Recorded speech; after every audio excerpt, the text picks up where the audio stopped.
Hey you, and welcome to this video where we'll help you out how to take screenshots on restricted apps. And for this we scroll down and we go to the App Store, and right here we search for screenshots. Now, many videos on YouTube are showing you that you can take screenshots in restricted apps with some apps right here, or with a developer mode on your phone. But hey, I'm here to help you out, and please don't waste your time on finding an app that can do that, because every app that is against the community guidelines on apps, they will probably get a court case or something like that. So there is no way how to do that.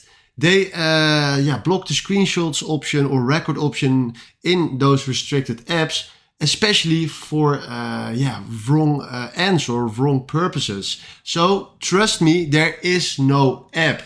You can only do this by filming with a second phone or an iPad or something, not on your phone. But I'm here to help you out, tell you the truth, and there is nothing that can do this. So hopefully I could help you out, maybe not in a way that you liked, but I'm here to tell you the truth, you know. Thanks for watching and have a wonderful day.